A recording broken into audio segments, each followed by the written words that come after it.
evening and welcome to Tucker Carlson Tonight. It has been more than a week since the last votes were cast in the 2018 midterms. That was last Tuesday. But still, several big races remain unresolved at this hour. In the state of Florida, recount is ongoing. We're going to have more on that in just a minute. It's a pretty weird story. But perhaps strangest of all is what is happening right now in Georgia. The race for governor of Georgia was tight for months. You probably followed it. But it finished in the end pretty much exactly where the polls predicted it would finish. The Republican, Brian Kemp, defeated the Democrat, Stacey Abrams, by about 1.5 percentage points. In a big state, that is an awful lot of votes. For reasons she hasn't really explained, though, Stacey Abrams has refused to accept those results. Her allies are now claiming the election was stolen. If Stacey Abrams doesn't win in Georgia, they stole it. It's clear. It's clear. Stacey Abrams' election is being stolen from her using what I think are insidious measures to disenfranchise certain groups of people. I know Stacey well. She was one of my really strong surrogates in the campaign. If she'd had a fair election, she already would have won. Election fraud, that's what they're saying. And by the way, is there anyone more fraudulent than Cory Booker? Think about that. But back to election fraud. It's a serious charge, and it's telling that nobody making that charge has provided any evidence that it actually happened. No detail at all. Most remarkable of all, though, is that Hillary Clinton is one of the voices in this chorus.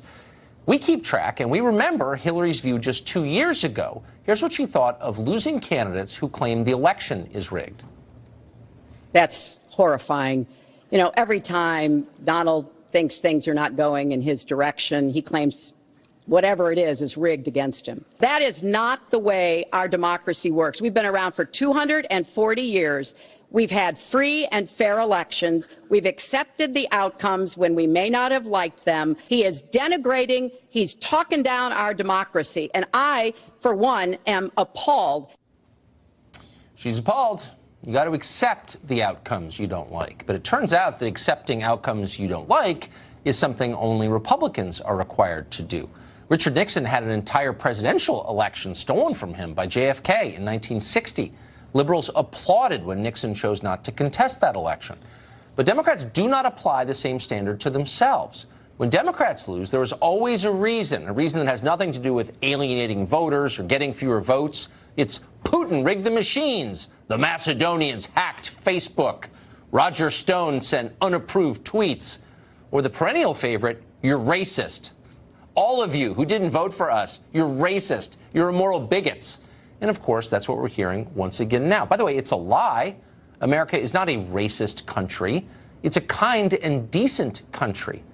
But the left hopes that by calling you enough names, they'll bully you into giving them more power. They always try that, and sometimes it works. It might work this time. The question is, what's the cost to the country? Peter Kirsanow is a U.S. Civil Rights Commissioner, a frequent guest on the show. He joins us again tonight. Peter, thanks a lot for coming on. So first, as a factual question, this is someone who's a rigorous thinker, I think, and has been following this. Is there evidence, real evidence, that Stacey Abrams has had this election stolen from her? There's absolutely no evidence that I think anyone's adduced. But what we're seeing here, I think, is a test run for the 2020 election. It's not merely a test run. They're doing this in this election. They've done it in previous elections, although I will say that I don't think in my nearly 2 decades on the Civil Rights Commission I've seen the intensity of the type of overt and naked racial appeals and identity politics appeals that I've seen in this election cycle. And perhaps you could go back even before the 1957 Civil Rights Act to the Deep South, Orville Faubus, Lester Maddox, George Wallace. And there's a reason for it. There are several reasons for it. But one is it works. And they're trying to delegitimize the election in advance, but it's a test run because think about how difficult it is for your average leftist to try to convince a voter that they should accept their unworkable or somehow nutty, sometimes nutty politics or policy prescriptions versus simply saying that person's a racist, that person's a bad person, all the right-thinking people know that person's a racist, and it has an ancillary effect. That is, it keeps blacks on the Democratic reservation. This is existential for the Democratic Party. They need at least 90% of the black vote just to be competitive, and even 90% plus of the black vote. And so they engage in these types of maneuvers and rhetoric on a regular basis. But the additional effect that's helpful is it makes, and I think you alluded to this, there is a certain subset of white voters who they also want to align themselves with the right-thinking Right. folks, and they don't want to be aligned with those that all the right-thinking people say are racist or despicable. So to feel good about themselves, they'll vote in the prescribed manner. Right. And you're absolutely right that it works, and they've been doing it an awfully long time. But I think in almost 30 years of covering elections, I've never seen it at this volume. You just a second ago said there are a couple of reasons for it. The first is it works, and I agree with you. What are the other reasons? Why is it accelerated now, do you think? Because, I think some of it is because the policy think about how far the Democrats have gone to the left. And it's difficult to get more than a certain percentage of voters to align themselves with those kinds of policy prescriptions. It's a lot easier to comprehend an appeal based on identity politics. If, for example, what's her name, Alexandria Cortez were to go out and try to convince a voter how it is that extending Medicare to all or free college tuition is not going to bankrupt the economy, even most obtuse voter is going to laugh her off of the stage. Right. It's a lot easier to say, vote for me because I am of whatever identity it may be, and make an appeal on that basis and have media acolytes continue to echo that on a regular basis. A significant portion of this is because of Donald Trump and the continued attempts to paint Donald Trump and anyone who supports him as a racist. In some respects, it has been successful. I think it's backfired in other respects. But you're seeing something that they're going to test out big time in 2020. Yeah. No, I think that's really smart. Thank you for making sense of that. Peter Kirsanow, one of our favorite Thanks, Tucker. guests. Well, Democrats have to choose a new Speaker of the House in just a couple of weeks. No choice. They got to do it. Nancy Pelosi brought the party to its biggest win in a long time. They've been out of power 8 years. Now they have power back. But a lot of Democrats say they don't want her as the Speaker. At least one left-leaning cable host is confused by this. The party picks up more seats in the House than at any time since the immediate aftermath of Watergate. And the party responds to that by maybe turfing out their leader in the House. We just had the biggest gain since Watergate. Pelosi must pay. Yeah, but Schumer, you guys are good. I mean, nothing against or for Schumer or against or for Pelosi, but how does that math work? Well, that's not a crazy point, is it? Tammy Bruce is a radio host, president of Independent Women's Voice. She joins us tonight. So, Tammy, it seems to me like the Democratic Party may have reached the identity politics cul-de-sac, where it's racist to keep Nancy Pelosi because she doesn't look like the emerging Democratic Party, but it would be sexist to kick her out because she is the highest-ranking woman. So what do they do? That's right, and also ageist, obviously. I mean, if you want to go for anybody there, I think she's look, I value experience. Maddow is partly correct, but at the same time, I thought Donald Trump was responsible for their success. I don't think Nancy Pelosi, according to the Democrats, had anything to do. I want Donald Trump to be the Speaker of the House if it's about who, So come on, let's be honest. A bottom line is that there is a strata there in the Democratic Party that understands that the establishment is out of touch. That this is the same kind of dynamic that they've been dealing with for years, that they have no answers and no prescription policies. And the people that said that when they were running that they were going to vote against her, it's because they were also running not as Democrats. They were pretending they weren't Democrats. They were assuring everyone we're not going to vote for the same old dynamic and the status quo. And that's what Nancy Pelosi is. And so, look, they understand the party's got to change. And yet Nancy's also the only one who raises money. So on the other hand, all these socialists also want more money, and Nancy's the one to get it to them. So look, she is the best one for it. If you're right, no matter what they do, they're racist, sexist, ageist, and I don't know if we can fit homophobe in there somewhere. I'm sure that's a factor. Look, I've got my popcorn. I'm watching this, and maybe they should make Alexandria Ocasio-Cortez the speaker. I'm rooting for her, but it's just I would interesting. love that. I mean, it's like one of the deep truths of life that you never suffer as much as when you get what you think you want. So they took the House back. They took the House back, and all of a sudden they have to deal with each other. That's correct. the ultimate nightmare, isn't it? Well, it's the Frankenstein monster, right? They've created this. They're Dr. Frankenstein. They thought they had this great idea, and then the lightning struck, and they've got it. The monster woke up. and then suddenly the monster's chasing you around your office, and they're not quite sure. You know, it's a friend, and maybe not, maybe not your friend. But see, this maybe not your friend. But for those of us, of course, who care about the country, we see this as the charade that it is. And while they are, of course, my first book was about the racism, sexism, and homophobia on the left. We are going to hear about that for the next 2 years, as your first guest noted. This is the test run. This is about demonizing people. There will be no ideas, and the Republicans had better be ready to be able to counter that narrative and stand up for the American people, led by the approach and the action of the president. We've got 2 years to get it right, and we've got to start right away. You better toughen up a little bit. I agree with that. Yeah. Tammy Bruce, thanks a lot. Great to see you. Thank you. Well, there's another Florida recount. You know that. It's been going on for a week.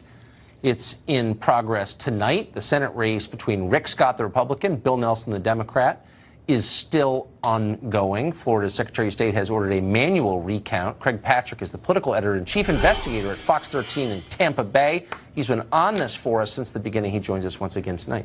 Craig, what is going on? We have weird news in Florida. By the way, you also have a disputed race until now in the race for governor. But while Andrew Gillum gained on Ron DeSantis, he gained but one single vote net. With that, that one is over, though Gillum has not reconceded. You're going to have Ron DeSantis now moving into the governor's mansion. In the race for Senate, yes, there is now this hand recount because they are close enough to trigger it, which takes us into next week. That's the good news for Bill Nelson. The bad news for Bill Nelson is that he gained absolutely nothing from the machine recount that concluded today. In fact, he lost net votes to Rick Scott. Rick Scott ran up his lead through the first phase of the recount, which leaves Nelson in a position of being the political equivalent of Bruce Willis from Sixth Sense, and that his career is over. He just does not know it yet, and he is playing that out. And you have more blunders in southeast Florida counties, the Democratic strongholds. You have Palm Beach County. There, the bad news is that their machines continued to sputter and fail and melt down. And Palm Beach County fell flat on its face and was unable to complete the recount, meaning they just go back to their original results. If there's any good news there in Palm Beach County, it's that they're not Broward County to the south. And the good news, Tucker, in Broward County is that Brenda Snipes, after all the blunders, said she finally did it today. She finally did something right, that they, after all the hand-wringing, were able to meet the deadline to complete their recount. She said they did it with minutes to spare, and as she celebrated, the bad news is she forgot they had to transmit it to the state, and then they fumbled around with the computer, couldn't figure out how to do it in time. They were 2 minutes late, and as per the law in Florida, the recount results in Broward County got rejected by the state. You have conclusively convinced me not to run for office in Broward County. Thank you, Craig. Thank you. I'm not going to attempt it. Well, first the press told you that the migrant caravan wasn't even real, it didn't even exist, and then they told you it was so far away it would basically never get here. Reality has intruded on that storyline, and we have an update from Tijuana, Mexico, our southern border, after the break.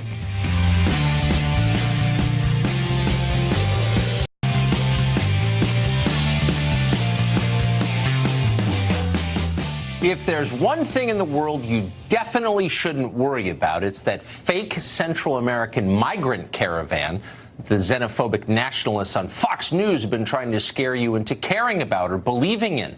The whole thing is made up. It's a mirage. And even if it's sort of real, it's basically on the other side of the planet, far, far away from here. Watch some of the most trusted people in America explain why your fears are ridiculous. They're telling you the existential threat to America is a bunch of poor refugees 1,000 miles away. This group of folks, we don't even know where they are. They're way down there. Call this an invasion. It might be the most pathetic invasion of a country in world history if this were actually an invasion, but of course it's not. People he called invaders, even though they were 1,000 miles away. The programming on the caravan was propaganda. Way down there, 1,000 miles away. In other words, the caravan is a lot like Social Security. It's something we might potentially need to think about someday, But for now, everything's totally fine. Calm down. What liars they are. In fact, parts of that supposedly distant caravan have already made it to the American border, and many of the illegal migrants in it have already hopped our shoddy defenses and entered our country. The famous people you just watched claim that would never happen haven't admitted they were wrong, intentionally or not. They haven't issued corrections, of course, and they never will. The election's over, so they're on to the next talking point. Meanwhile, the torrent continues. Well, despite the caravan being a myth invented by President Trump to win a midterm, somehow Univision anchor Enrique Acevedo managed to find it, and he joins us tonight from Tijuana, Mexico. Enrique, I'm a little bit confused. So last time I checked, which was just a couple of days ago, it seems like, that caravan was, in President Obama's terms, 1,000 miles away, and they were walking. How did they get to Tijuana?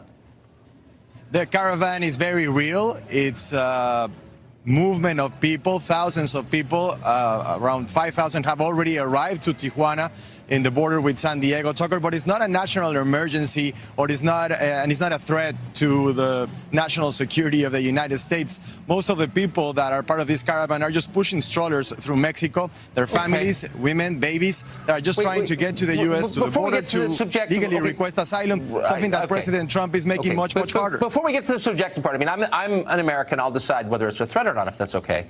I just want to get to the practical part of this. So we were told by anchors across the spectrum on television that the caravan was 1,000 miles away. They were walking. It was going to be weeks before they got to our border.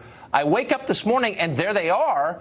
How'd that happen? Did they run, or did someone pay buses to take them up here? And you didn't tell us that part.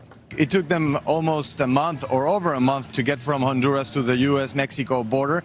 Not all of them have arrived. Some of them are still trying to get to this point, Tucker. And yeah, some of them were able to catch a ride and get on a bus, on trailers, on the back of buses carrying chickens and pigs. That's how they crossed and made their way through Mexico. Wait, hold on. No, that's not quite right. Some of them are still walking and trying to reach the border. Okay, hold on. So you're saying that nobody chartered any buses to bring them up here? Because I think we have video showing chartered buses bringing them up here, and you're the reporter on the scene. I haven't seen anyone. You don't think there were any chartered buses whatsoever? I haven't seen anyone chartering buses to bring them to the border. I've seen Mexican authorities, for example, here in Tijuana, providing transportation from this point at the border to not that point. Humanitarian setting, just very close from here, where 800 people are spending the night. So they're being transported in buses from here to there, but not from Oaxaca to the border. Okay. I don't think that's quite right. You might want to check your facts on that, because it would be physically impossible for the group to move as a group on the back of chicken trucks, especially with the strollers you claim are there, when in fact the eyewitness accounts we have suggest it's overwhelmingly young, unattached men. But you're saying it's majority women and their babies in strollers? Is that what you're saying? I'm happy to share the footage with Fox News, the footage from our correspondent Pedro Ultreras, who traveled with them in the back of a bus that usually carries chickens. That's how they got to Sinaloa, to Jalisco. Others catch rides in trailers, in the back of pickup trucks. So that's a fact, and we have proof of that, and I'm happy to share it with you. I guess what I'm saying is what you're engaging in is propaganda designed to convince people of something that's not true. So I think we both know that the majority of people, including the people we just saw on the tape, moving from Honduras and Guatemala are men, young men, without their wives and children, right? Or are you not going to admit that? I don't think anyone was questioning the existence of the caravan. What they were questioning is the label of being a national threat, some sort of emergency that needed the deployment of almost 6,000 troops to the border, which we have now. What's next? Would we accept 6,000 troops in Chicago or in Manhattan? I mean, okay, no, but hold on. It's very hard to make rational decisions about how to respond to something if you don't know what it is, because everyone on TV is lying to you. And it's really clear that everyone on TV is lying to us. They told us that it was going to be weeks before this caravan got here because they were walking. That was a lie. They told us it was mostly women and children. That's a lie. They said there was no one else helping the caravan get here. That was a lie. And so until we get to the facts, we can't know how to respond. So let's stop with the lying and tell us what is actually going on. And you know it as well as I. It's mostly economic migrants looking for higher wages in the United States. I'm not attacking them, but that's the reality. Tucker, There's no organized effort to try to get these migrants from Honduras to the border, to the U.S.-Mexico border. I know Vice President Pence said that there were forces in Latin America from the left and Venezuela financing this and making it some sort of a conspiracy to undermine the U.S. government. But the reality is that these people are fleeing Honduras. 300 Honduras are leaving their country every day, and they're doing it because the levels of violence and the levels of extreme poverty that they face there. So what would you do if you had your family in that situation? Of course, this is not an idea. This is a humanitarian crisis, and again, all the governments involved should act like it. Okay. You're saying, and I just want to get you on the record saying this, that there are no groups funded by governments or big NGOs helping this group of people move from Central America to where they are now, Tijuana, and to get across the border. Nobody's helping them. It's all organic. That's what you're saying. In all our reporting since this caravan started, not only this one, the others that follow and that will keep following them, we haven't found any evidence of any government involved in funding or financing this effort to try to get these people from Honduras to the U.S.-Mexico border. Of course, NGOs are trying to provide humanitarian help. Okay. Mexican people have been kind enough to provide some humanitarian help, but there's no government or state force behind this. We haven't found that, Tucker. NGO, I mean, look, we all know exactly what's going on. I just want to have you on the record so we can invite you back and we can talk through your previous claims and compare them to the evidence that we are in the process of gathering. And I can't wait for that. Thank you so much, Enrique, for joining us tonight from Tijuana, Mexico. Thank you, Tucker. Two of America's richest and most liberal states are giving a huge tax break to the world's richest man. Taxpayers are subsidizing Jeff Bezos, and Democratic politicians are applauding. What exactly is going on? We've got details after the break.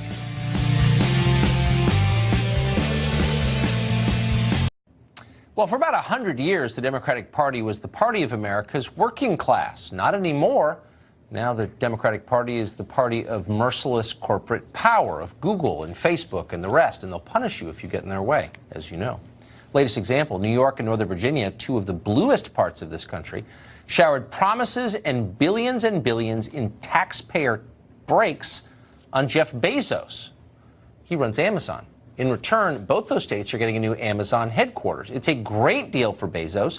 Not that he needs it. He's already the richest man on planet Earth. But what about taxpayers? Eric Schiffer is a tech entrepreneur. He's CEO of the Patriarch Organization. He joins us tonight. Eric, thanks a lot for coming on. My pleasure. So it's just not clear to me why would New York, for example, and Virginia's in on this too, but New York paid more. Why would they need to pay $3 billion in effect in taxpayer dollars to the richest man in the world for the privilege of having the company move to New York? Well, look, I came on because the state representative there, Cortez, made a statement and made comments basically saying that she didn't want to take Amazon's jobs in New York because perhaps it wasn't going to be unionizable, et cetera. And you agreed with Cortez in this situation. No, frankly, I didn't. I wasn't. Well, you did. Hold on. No, I'm sitting right here. I can tell you what I agree with. I'm never ashamed of that. I agreed with the point that she made, and I don't often agree with her, but I thought it was a fair point. Why is New York, which is crumbling, I'm there a lot, you may be there now, the city's falling apart.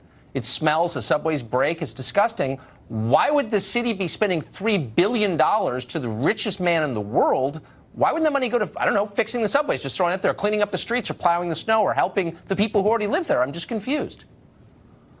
Well, look, I typically and rarely, if ever, agree with the socialists, and certainly don't in this situation on many levels. I think what happened here, and I think we all can recall, that Amazon had an open bid across the country in which all these states could compete, and everyone did. And they did because people still want jobs across the country. They still want good-paying jobs. And frankly, I think that goes for New York and even Arlington. People in the Bronx and in Queens, they haven't had investment in jobs in about 100 years. And here comes Amazon saying, look, we're considering putting jobs in your state, in your city. And the politicians that run the cities recognize it's a competitive situation. And all cities, all major cities, have for years, for decades, competed for incentives to get jobs, as they should. Look, the tax cut passed by President Trump, which I supported, it was a big proponent. I mean, a big component of the tax cut was jobs. It caused businesses, but you're not going to get. Hold on, you're not. Some of the big. Let me just finish my point, each please. other. I'm not. Wait, hold on. I'm not against jobs. Well, I don't think we are. For jobs, but it's not Amazon. But hold on, it's not Amazon doing the investing. It's the taxpayers of New York and Virginia who are investing in Jeff Bezos against their will. They're paying the richest man in the world $3 billion for the privilege of having him move to a city he didn't build. I'm just confused. Why is that a good deal for New York? I know it's a good deal for Bezos. Well, first of all, they're not handing a check to Bezos. They're handing a check to Amazon, which is a public company that you may own shares in. Anyone that watches the show could own shares in. So this is for the public in general, and it's a public company. It's an American company and a good one. It's not an American company. Hold on, slow down. It's not an American company. It's not an American company. It's owned by people around the world, including sovereign wealth funds of our enemies. So I got in any sense an American company. Tucker, come on. This was founded in the United States. It's one of the great countries. It could only have been founded here in the with world our justice system, that allows for great technology. But it's not American. Well, it's not. You think it's loyal to America? Well, it was founded by Americans.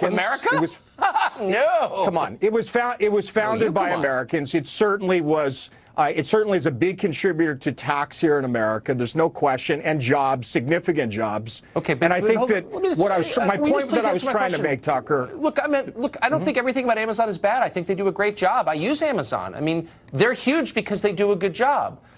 But my question is, why would the Democratic Party hand the richest man in the world $3 billion a year to move to New York without asking what the taxpayers think in a city that it's literally falling apart?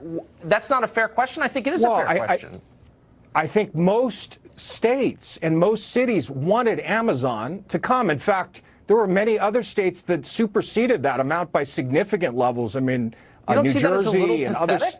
I mean, why wouldn't? Well, I mean, look, if you say Amazon is an American company, part of the capital. Really, this is not the capitalism I was promised. I don't know. I mean, so the capitalism is you can and run away laughing? I mean, that's not capitalism as far as I'm concerned. No, actually, what I think it is, Tucker, is it's investing in jobs. The bottom line from this is, at the end, it's different than socialism like Cortez is for that you supported. The difference is that this is going to actually bring money back to the cities. There's nothing capitalist about a monopoly. You're talking about investment. Some creepy billionaire suborning politicians on an inside deal that I had no say in. How's that capitalism? That's something much lower than capitalism. It's capitalism when a city invests to get jobs and actually gets more money back from tax revenue. That makes sense. It's no different than the tax cut. We're getting more jobs. It's growing jobs. And I think that America can benefit in the right cases with investment. All right. Okay. The helipad, that's my favorite part. Eric, thank you very much. Good to see you. My pleasure. Thank you, Doug. Well, unfortunately, a heartwarming story has been exposed as a hoax. It may tell us something broader about America we might like to know. Mark Steyn, one of the smartest people on planet Earth, joins us after the break.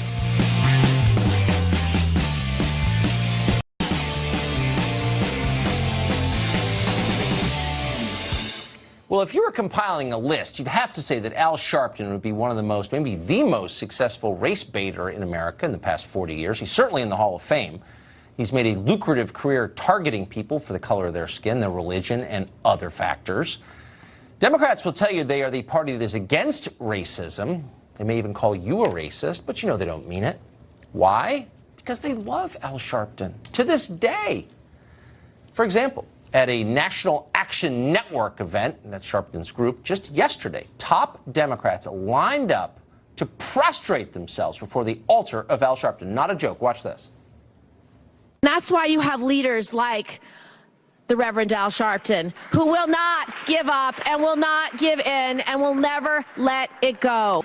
It seems that whenever there is a crisis, Al Sharpton and many of you are there. Reverend Sharpton, thank you for saving America. Whenever there is a crisis, Al Sharpton is there. Well, that's for sure. That's the understatement of the year. Thank you for saving America, they say. Did he save America before or after he incited the shooting at Freddy's Fashion Mart? I don't know. Check Google. You decide. But in any case, save that tape for the next time some liberal calls you a racist. Hilarious. Well, East Coast opinion columnists may routinely denigrate them, but Americans remain a caring, generous people, the most caring and most generous people in the world by far. And unfortunately, some people take advantage of that. A year ago, Mark D'Amico and Kate McClure raised over $400,000 on the GoFundMe site. They did it allegedly in the name of a man called Johnny Bobbitt. He's homeless. They said he had to help them out when they ran out of gas on the highway. Well, later, Bobbitt accused the couple of keeping all that money for themselves. Now, in a new twist, authorities say the entire story was a hoax from day one, and all three of them are facing charges. What can we learn from this? Author and columnist Mark Steyn joins us tonight for an overview. What do you make of this, Mark? Well, I did think this was the craziest story of the day, Tucker, until I heard your last segment. And I'm not sure actually giving 400 grand to a homeless guy isn't, on balance, marginally less insane than giving $3 billion to Jeff Bezos. So there is that. I have to say, you're right. Americans, all the polls of global charity show it. Americans are the most generous people on the planet. And I think it would be sad if charity and that generosity were just to become part of a kind of going viral on social media thing. This story smelt crummy to me a year ago when it was a feel-good story. And not to go all H.L. Mencken on you, but it's a feel-good story for me now, just because it's sort of confirmed my slightly dark view of human nature. I love everything about this story. I love the way it was an obvious setup from the start.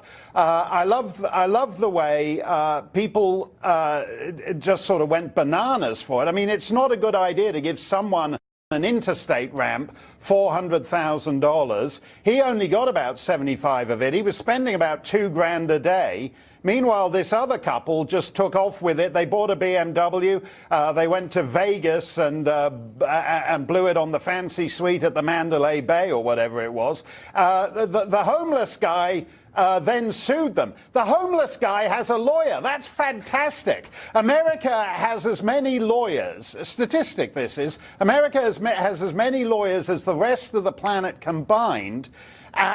There's so many of them that even a homeless guy has a lawyer. I love everything about this story. I'm thinking of launching a GoFundMe campaign to raise money to buy a bridge for creepy porn lawyer to sleep under. That's how enthused I am by this story. You know what? He may wind up under one anyway, even without your help. The great Mark Steyn. I knew that you would see a bright side to that dark tale, and you did. It is a dark tale, but we should all rejoice. Give money locally, Tucker. Save your community before you go and do it on social media. You know, that is the takeaway. That is a deep and true point. Ask how your kids feel about you before you go anywhere else. Thank you, Mark. Great to see you. Thanks, Tucker. Time now for final exam. Question, always the same. Can you beat the experts at remembering what happened this week in the news? After the break, we'll be back.